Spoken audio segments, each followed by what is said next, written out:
Hello everybody, this is CJ Wiley with More Adventures on the Road.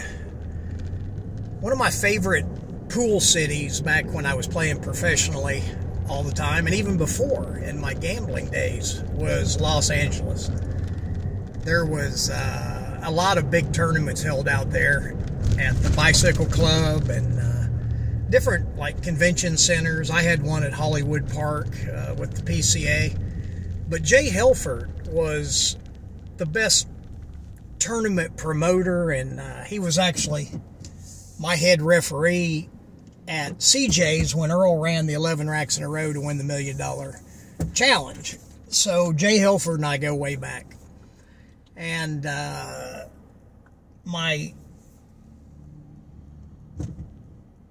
just a second here. One of my goals was to play on ESPN. And my first opportunity to do that was at the Burbank Hilton, which is Burbank, California, is north of LA. They actually have an airport there. But the Burbank Hilton's super nice hotel. They had a huge convention center. Jay had the tournament tables split into smaller sections. Like there were sections of 4 tables, I think 3 or 4 of those sections, and a section with 2 tables. I think by the time the finals came about, there was just 1 table when the ESPN matches were actually going on, which was the 2 semifinals and finals. So I trained hard to go to this tournament and do as well as I could, because I knew I was going to have to beat the best players in the world. Everybody wanted to get on ESPN. So players like Bustamante and Buddy Hall and Mike Sigel and Nick Varner and Earl Strickland and Johnny Archer and Steve Miserak, on and on, Luat and Ondom from the Philippines, of course Efren. And so I was pretty ready. You know, one of the things that I did on my TV events especially is I'd fly out a day early and get my best clothes dry cleaned so everything would be just right. I hated to travel and have my dress clothes get wrinkled, and I never was much on ironing. So I went out a day early to get, you know, used to the time change. You know, sometimes when you're flying and you gain or pick up a couple hours, it affects you, or it affected me. So I've lost some gambling matches flying and playing on the same day, because I just don't feel right. It kind of made me disoriented. It takes a day to rejuvenate, you know, to 100% anyway. And I definitely need to be 100% to get on ESPN at this tournament.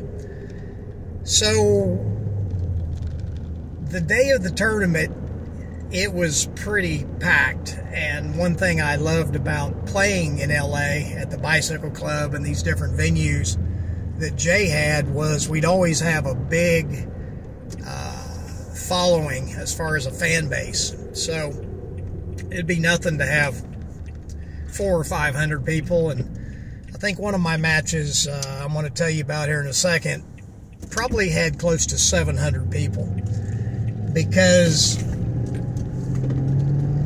you know, I could see I was on a collision course with Francisco Bustamante. And Francisco and I were 2 of the most aggressive players in the world, for sure. And we both had really good breaks, you know, and so it could go either way. But I think most bookmakers would have made Bustamante maybe a game favorite. So we're playing races to 13, and sure enough, I went out with both barrels blasting and won the first 2 or 3 games without Bustamante getting much of a shot.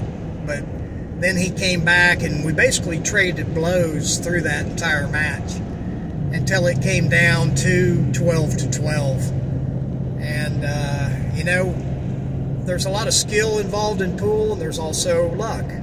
And I just was fortunate enough to get the shot in the very last game and held together to run out the balls and won 13-12 against Bustamante to play Earl Strickland to see who got on ESPN. So I had to beat Bustamante and then beat Strickland, and then I was in the semifinals that was on ESPN. So I beat Earl the next match 13-10, and I remember Earl had like a heckler that was getting on his nerves, and I remember they had to physically remove him. So Earl had a little bit of a mental test going on. But the thing about pool, I talk about the game as the teacher. It will test you in ways that you least expect, and a lot of times in ways that you most need. So I always developed the attitude when I was competing that if things didn't go my way, they were always going somewhere better. I just had to figure out where, which direction that was, and learn from it. Sometimes if I missed a shot in competition, it was just a sign that I needed to practice that particular shot, until I mastered it. Because especially playing for big money and big,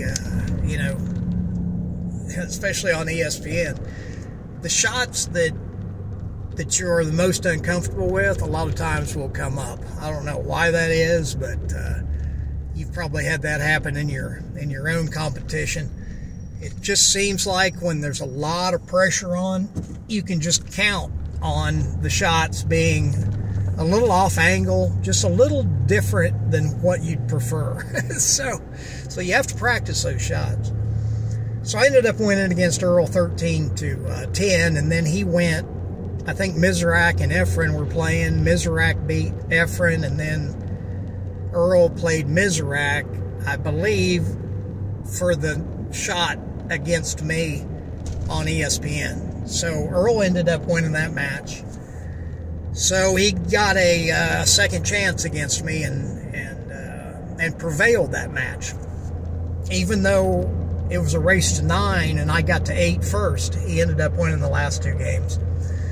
And there was some, fortunate rolls there, but it took me years before I actually watched that match because I couldn't really remember it that well because I'd put myself into a deep zone.